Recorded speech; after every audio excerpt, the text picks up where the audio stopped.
आज हम सीखेंगे पूर्णांकों के निम्नलिखित गणितीय संक्रियाओं के संदर्भ में संवृत गुण।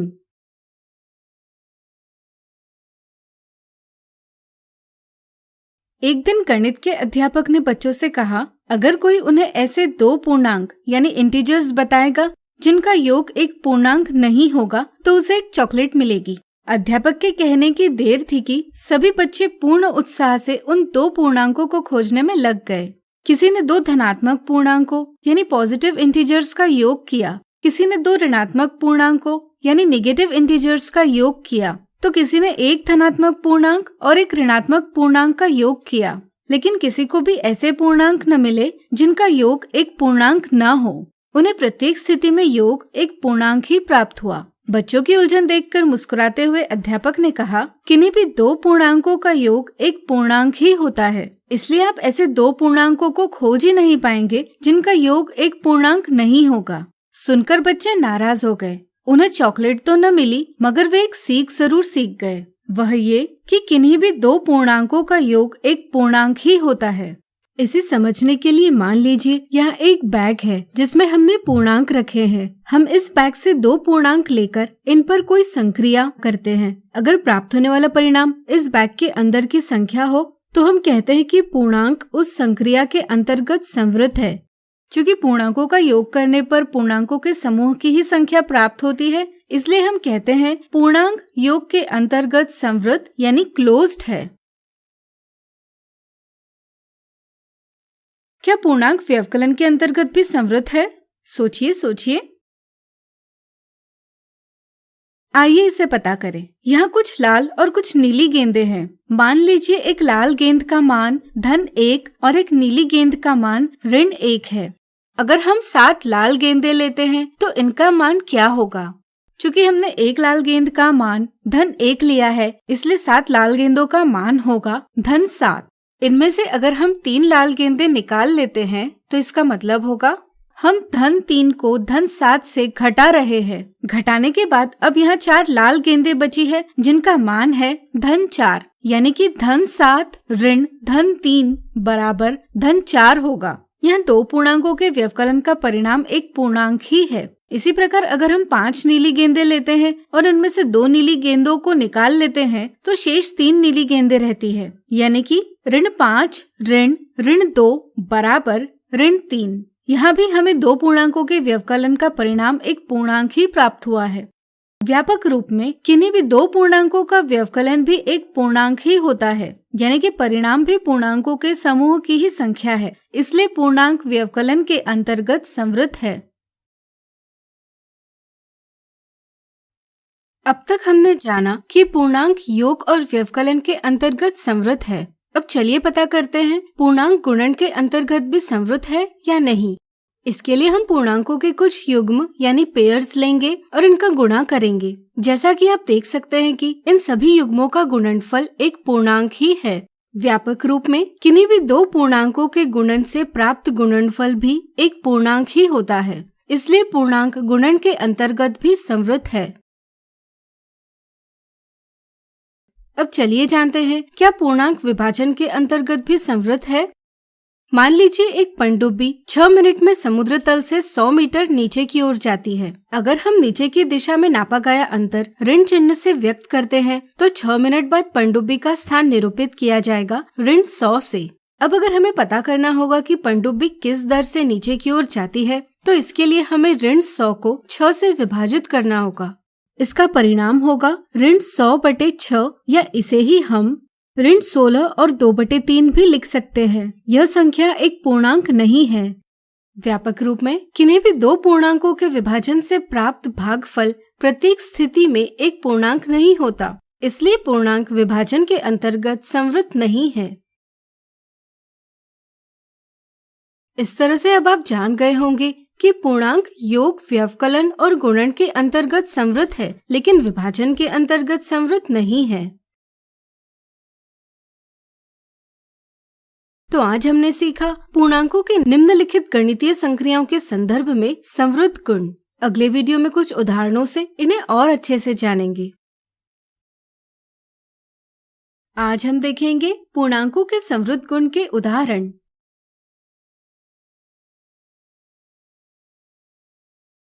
एक दिन अध्यापक ने श्याम पट पर संख्याओं के निम्नलिखित 3 समूह बनाए और बच्चों से पूछा, दिए समूहों में कौन सा समूह व्यवकलन यानी सब्ट्रैक्शन के अंतर्गत संवृत यानी क्लोज्ड है। अभय ने इस सवाल का जवाब दिया, समूह तीसरा। क्या अभय का जवाब सही है? एक समूह किसी संक्रिया यानी ऑपरेशन के अंतर्गत संवृत होता है जब संक्रिया से प्राप्त परिणाम सदैव उसी समूह की संख्या होती है। इस तरह से एक समूह व्यवकलन के अंतर्गत संवृत तब होता है जब व्यवकलन से प्राप्त परिणाम भी उसी समूह की संख्या होती है। आइए जानते हैं, क्या समूह पहला व्यवकलन के अंतर्गत संवृत है? इसके लिए हम इस समूह की संख्याओं का व्यवकलन कर पता लगाएंगे कि आने वाला परिणाम भी इसी समूह की संख्या है या नहीं। यहाँ बड़ी संख्या से छोटी संख्या को घटाने पर परिणाम इसी समूह की संख्या आती है, लेकिन जब छोटी संख्या से बड़ी संख्या को घटाते हैं तो एक ऋणात्मक संख्या यानी नेगेटिव नंबर प्राप्त होती है, जो कि समूह 1 की संख्या नहीं है। इसलिए हम कह सकते हैं कि समूह 1 व्यवकलन के अंतर्गत संवृत नहीं है। चलिए समूह 2 की बात करें। क्या अब आप बता सकते हैं कि समूह 2 व्यवकलन के अंतर्गत संवृत है या नहीं? सोचिए। चलिए हम बताते हैं। जैसा कि आप देख सकते हैं, यहाँ बड़ी संख्या से छोटी संख्या को घटाकर समूह 2 की संख्या प्राप्त होती है, लेकिन छोटी संख्या से बड़ी संख्या को घटाकर समूह 2 की संख्या प्राप्त नहीं होती। इस कारण समूह 2 व्यवकलन के अंतर्गत संवृत नहीं है। अब समूह 3 की बात करेंगे। यह पूर्णांकों का समूह है। इस समूह में से किन्हीं भी 2 संख्याओं को लेकर इनका व्यवकलन किया जाता है तो प्राप्त होने वाली संख्या इसी समूह की एक संख्या होती है। इसलिए हम कह सकते हैं कि समूह 3 व्यवकलन के अंतर्गत संवृत है। इस तरह से अभय का जवाब सही है। अगला उदाहरण, स्पष्ट कीजिए कि पूर्णांक ऋण 51 और ऋण 12 विभाजन के अंतर्गत संवृत नहीं है। एक समूह किसी संक्रिया के अंतर्गत संवृत होता है जब संक्रिया से प्राप्त परिणाम सदैव उसी समूह की संख्या होती है। इसलिए हम कह सकते हैं कि कोई भी समूह विभाजन के अंतर्गत संवृत तब होता है जब विभाजन से प्राप्त परिणाम सदैव उसी समूह की संख्या होती है। पूर्णांक ऋण 51 और ऋण 12 विभाजन के अंतर्गत संवृत नहीं है। इसे स्पष्ट करने के लिए पहले हम ऋण 51 विभाजित ऋण 12 का परिणाम पता करेंगे। इससे परिणाम प्राप्त होगा 51/12। यह पूर्णांक के समूह की संख्या नहीं है। चूँकि पूर्णांकों के विभाजन से प्राप्त परिणाम पूर्णांकों के समूह की संख्या नहीं है, इसलिए ऋण 51 और ऋण 12 विभाजन के अंतर्गत संवृत नहीं है। तो आज हमने देखे पूर्णांकों के संवृत गुण से संबंधित उदाहरण। अगले वीडियो में देखेंगे इनसे संबंधित मिथ्या धारणाएं। आज हम देखेंगे पूर्णांकों के संवृत गुण से संबंधित मिथ्या धारणाएं। मिथ्या धारणा 1। एक दिन शिक्षक ने सवाल पूछा, क्या पूर्णांक विभाजन के अंतर्गत संवृत यानी क्लोज्ड है? इस पर मनीष ने हाँ यह जवाब दिया। आपकी राय में क्या मनीष का जवाब सही है? कुछ स्थितियों के आधार पर यह समझ लिया जाता है कि पूर्णांक विभाजन के अंतर्गत संवृत यानी क्लोज्ड है। जैसे अगर हम 120 विभाजित ऋण 5 का परिणाम पता करें तो यह आएगा ऋण 24। चूँकि 120 और ऋण 5 इन 2 पूर्णांकों के विभाजन का परिणाम भी एक पूर्णांक है, इसलिए कई बार यह समझ लिया जाता है कि पूर्णांक विभाजन के अंतर्गत संवृत है। सही समझ यह है कि 2 पूर्णांकों के विभाजन से प्राप्त भागफल प्रत्येक स्थिति में एक पूर्णांक नहीं होता। जैसे 112 को ऋण 5 से विभाजित किया जाए तो परिणाम प्राप्त होगा ऋण 112/5, जो कि एक पूर्णांक नहीं है। इसलिए पूर्णांक विभाजन के अंतर्गत संवृत नहीं है। मिथ्या धारणा 2। मान लीजिए P और Q दोनों पूर्णांक है, तो क्या P ऋण Q भी एक पूर्णांक ही होगा?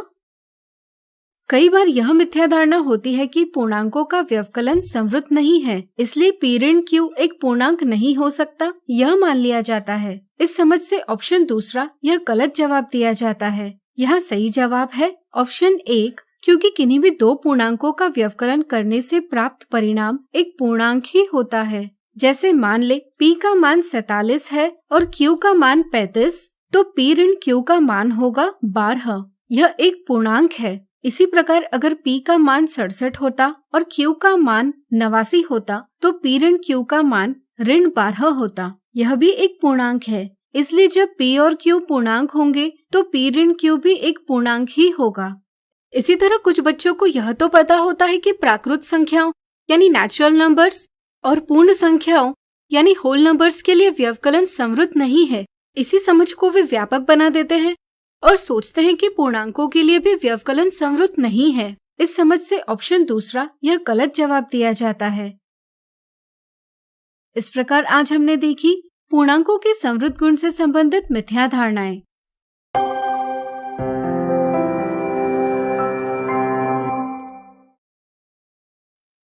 आज हम सीखेंगे पूर्णांकों के निम्नलिखित गणितीय संक्रियाओं की क्रम विनिमेयता।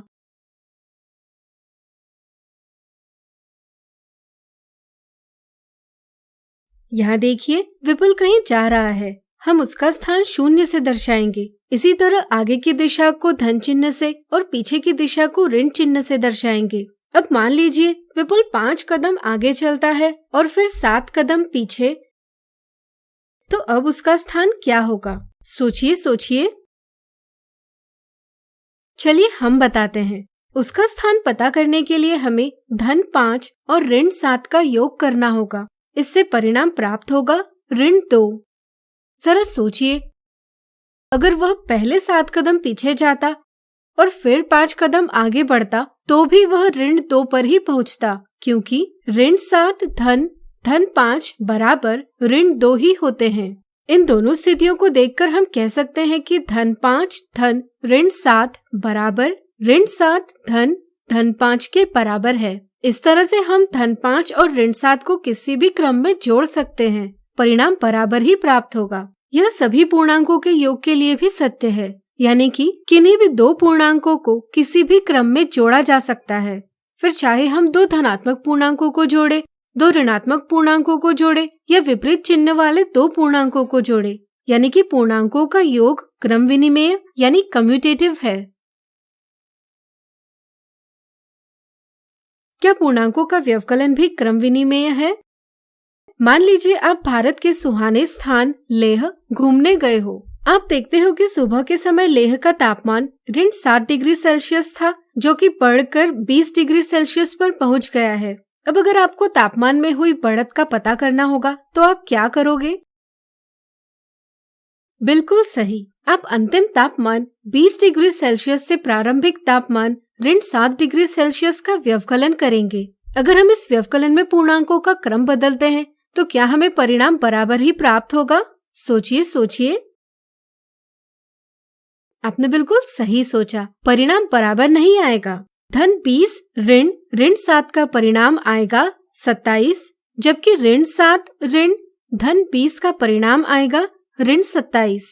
दोनों स्थितियों में परिणाम बराबर नहीं है, इसलिए 20 ऋण 7 ऋण धन 20 के बराबर नहीं है। यह आप निम्नलिखित उदाहरणों से भी पता कर सकते हैं। वीडियो रोककर दाएं पक्ष और बाएं पक्ष का परिणाम बराबर नहीं, यह सत्यापित करें। इससे यह पता चलता है कि किन्हीं भी दो पूर्णांकों के व्यवकलन का परिणाम क्रम बदलकर प्राप्त होने वाले परिणाम के बराबर नहीं होता, यानी कि पूर्णांकों का व्यवकलन क्रम विनिमेय नहीं है। अब आइए पूर्णांकों के गुणन का क्रम विनिमेय गुण समझें। मान लीजिए एक दुकानदार के पास कुछ पुरानी पेंसिल है। उन्हें बेचने पर दुकानदार को 3 रुपए प्रति पेंसिल की हानि होती है। अगर वह ऐसी 6 पेंसिलों को बेचता है तो उसे कुल कितनी हानि होगी? यह पता करने के लिए हमें 6 गुना ऋण 3 करना होगा। क्या इसे क्रम बदलकर यानी कि ऋण 3 गुना 6 से भी हल कर सकते हैं? सोचिए सोचिए। चलिए हम बताते हैं। अगर हम 6 गुना ऋण 3 को हल करें तो हमें परिणाम प्राप्त होगा ऋण 18। इसी तरह अगर हम ऋण 3 गुना 6 को हल करें तो इसका भी परिणाम ऋण 18 ही प्राप्त होता है, यानी कि 6 गुना ऋण 3 गुना 6 के बराबर है। यह आप निम्नलिखित उदाहरणों से भी पता कर सकते हैं। वीडियो रोककर दाएं पक्ष और बाएं पक्ष का परिणाम बराबर है, यह सत्यापित करें। इस तरह से किन्हीं भी दो पूर्णांकों का क्रम बदलकर गुणा करने से परिणाम में कोई भी बदलाव नहीं आता, इसलिए पूर्णांकों का गुणन क्रम विनिमेय है। क्या इसी तरह पूर्णांकों का विभाजन भी क्रम विनिमेय है? आइए इसे पता करें। एक कमरा एसी के उपयोग से ठंडा किया जा रहा था। यह देखा गया कि तापमान 5 मिनट में 15 डिग्री सेल्सियस से कम हुआ। तापमान में कमी को हम पूर्णांकों में निरूपित करेंगे ऋण 15 से। अगर हमें पता करना होगा कि प्रति मिनट तापमान में कितनी कमी आई, तो इसके लिए हमें ऋण 15 को 5 से विभाजित करना होगा। क्या यहाँ पूर्णांकों का क्रम बदलने से परिणाम में कोई बदलाव नहीं आएगा? विचार करें। ऋण 15 विभाजित 5 का परिणाम ऋण 3 आएगा, जबकि क्रम बदला जाए तो 5 विभाजित ऋण 15 का परिणाम ऋण 1/3 आएगा। यहाँ परिणाम बराबर नहीं है, इसलिए हम कह सकते हैं कि ऋण 15 विभाजित 5 5 विभाजित ऋण 15 के बराबर नहीं है। यह आप निम्नलिखित उदाहरणों से भी पता कर सकते हैं। वीडियो रोककर दाएं पक्ष और बाएं पक्ष का परिणाम बराबर नहीं, यह सत्यापित करें। इससे यह पता चलता है कि किन्हीं भी दो पूर्णांकों के विभाजन का परिणाम इनका क्रम बदलकर प्राप्त होने वाले परिणाम के बराबर नहीं होता, यानी कि पूर्णांकों का विभाजन क्रम विनिमेय नहीं है। इस प्रकार आज हमने सीखा पूर्णांकों के निम्नलिखित गणितीय संक्रियाओं की क्रम विनिमेयता। अगले वीडियो में कुछ उदाहरणों से इन्हें और अच्छे से जानेंगे। आज हम देखेंगे पूर्णांकों के क्रम विनिमेय गुण के उदाहरण। कक्षा की एक शारीरिक परीक्षण के दौरान डॉक्टर ने पाया कि पिछले महीने की तुलना में लड़कों के समूह का वजन 22 किलोग्राम से कम हुआ, जबकि लड़कियों के समूह का वजन 15 किलोग्राम से कम हुआ। अगर डॉक्टर को पूर्ण कक्षा के वजन में गिरावट पता करनी होगी, तो निम्नलिखित में से सही विधि कौन सी है? इस उदाहरण में हम वजन में कमी को ऋण चिन्ह से व्यक्त करेंगे। चूंकि लड़कों के समूह का वजन 22 किलोग्राम से कम हुआ, इसलिए इसे ऋण 22 से व्यक्त करेंगे। इसी तरह लड़कियों के समूह का वजन 15 किलोग्राम से कम हुआ, इसलिए इसे ऋण 15 से व्यक्त करेंगे। पूर्ण कक्षा के वजन में गिरावट पता करने के लिए हमें ऋण 22 और ऋण 15 का योग करना होगा।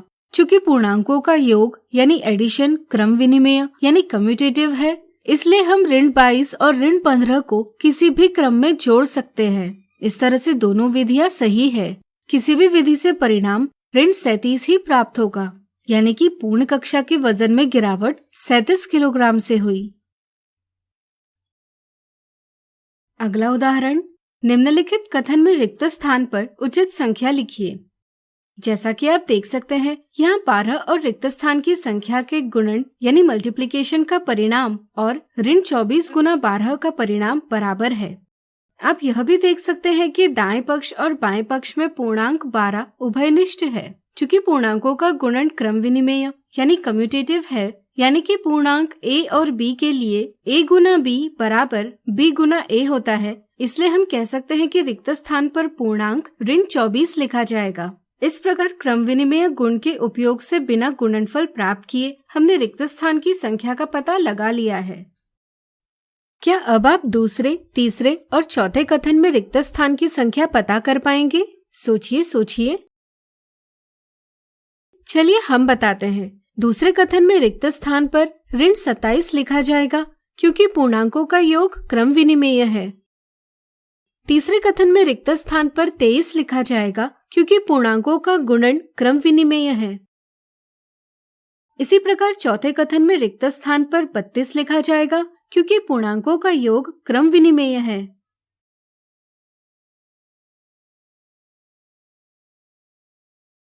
अब आप निम्नलिखित सवाल को हल करने का प्रयास कीजिए।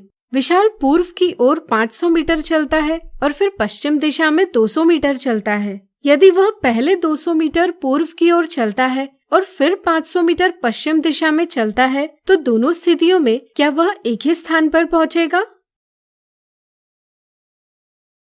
इस प्रकार आज हमने देखे पूर्णांकों के क्रम विनिमेय गुण के उदाहरण। अगले वीडियो में इनसे संबंधित मिथ्या धारणाओं को दूर करेंगे।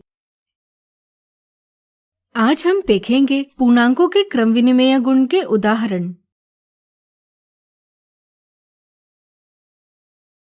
कक्षा की एक शारीरिक परीक्षण के दौरान डॉक्टर ने पाया कि पिछले महीने की तुलना में लड़कों के समूह का वजन 22 किलोग्राम से कम हुआ, जबकि लड़कियों के समूह का वजन 15 किलोग्राम से कम हुआ। अगर डॉक्टर को पूर्ण कक्षा के वजन में गिरावट पता करनी होगी तो निम्नलिखित में से सही विधि कौन सी है?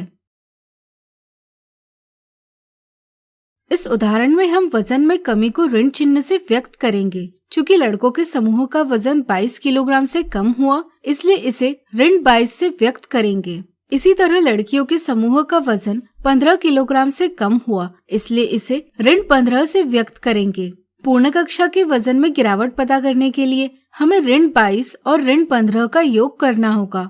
चूंकि पूर्णांकों का योग यानी एडिशन क्रम विनिमय यानी कम्यूटेटिव है, इसलिए हम ऋण 22 और ऋण 15 को किसी भी क्रम में जोड़ सकते हैं। इस तरह से दोनों विधियां सही है। किसी भी विधि से परिणाम ऋण 37 ही प्राप्त होगा, यानी कि पूर्ण कक्षा के वजन में गिरावट 37 किलोग्राम से हुई। अगला उदाहरण, निम्नलिखित कथन में रिक्त स्थान पर उचित संख्या लिखिए। जैसा कि आप देख सकते हैं, यहाँ 12 और रिक्त स्थान की संख्या के गुणन यानी मल्टीप्लिकेशन का परिणाम और ऋण 24 गुना 12 का परिणाम बराबर है। आप यह भी देख सकते हैं कि दाएं पक्ष और बाएं पक्ष में पूर्णांक 12 उभयनिष्ठ है। चूंकि पूर्णांकों का गुणन क्रम विनिमेय यानी कम्यूटेटिव है, यानी कि पूर्णांक a और b के लिए a गुना b बराबर b गुना a होता है, इसलिए हम कह सकते हैं कि रिक्त स्थान पर पूर्णांक ऋण 24 लिखा जाएगा। इस प्रकार क्रम विनिमेय गुण के उपयोग से बिना गुणनफल प्राप्त किए हमने रिक्त स्थान की संख्या का पता लगा लिया है। क्या अब आप दूसरे, तीसरे और चौथे कथन में रिक्त स्थान की संख्या पता कर पाएंगे? सोचिए। चलिए हम बताते हैं। दूसरे कथन में रिक्त स्थान पर ऋण 27 लिखा जाएगा, क्योंकि पूर्णांकों का योग क्रम विनिमेय है। तीसरे कथन में रिक्त स्थान पर 23 लिखा जाएगा, क्योंकि पूर्णांकों का गुणन क्रम विनिमेय है।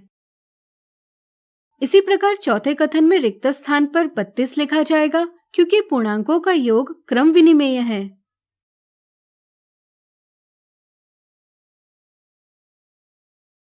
अब आप निम्नलिखित सवाल को हल करने का प्रयास कीजिए। विशाल पूर्व की ओर 500 मीटर चलता है और फिर पश्चिम दिशा में 200 मीटर चलता है। यदि वह पहले 200 मीटर पूर्व की ओर चलता है और फिर 500 मीटर पश्चिम दिशा में चलता है, तो दोनों स्थितियों में क्या वह एक ही स्थान पर पहुंचेगा? इस प्रकार आज हमने देखे पूर्णांकों के क्रम विनिमेय गुण के उदाहरण। अगले वीडियो में इनसे संबंधित मिथ्या धारणाओं को दूर करेंगे।